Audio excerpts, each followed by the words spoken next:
YouTube has treated me like I don't exist for 5 years, basically. The bridge or rainbow, right? YouTube about 5 years ago, that's when I posted my first video.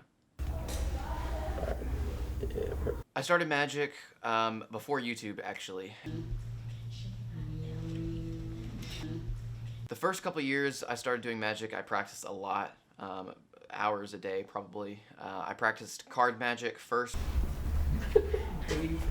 Just kind of learned that with a deck of cards I can entertain anyone, anywhere, with just this little thing in my pocket, and I kind of love that idea, and people love Magic, so.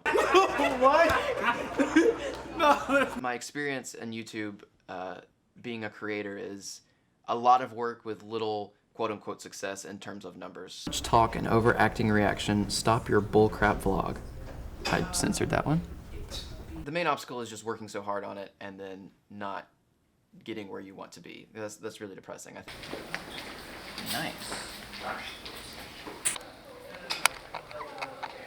Well, tell me. As much as the past and YouTube has hurt me and disappointed me and frustrated me and made me literally cry multiple times, I've learned to become more content with it. You put your hands on top so I can't get in there. Okay, I'm gonna try to get that card out of your hand. You ready? Okay. Watch. Ready? 1, 2, 3. It's right here. What's in there?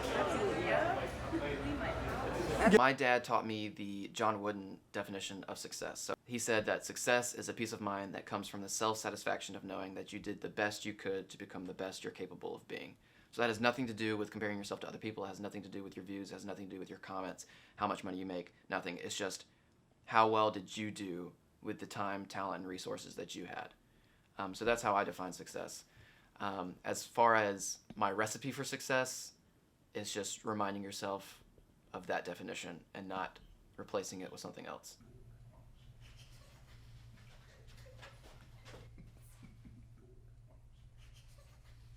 I've learned that, you know, what's going to happen is going to happen.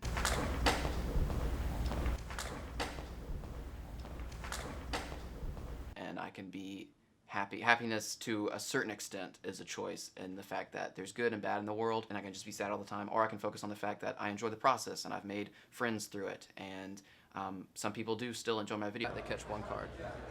No, don't do that to me. I'm about to run. Is that it?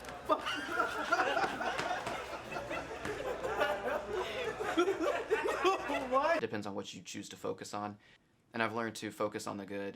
Follow this man.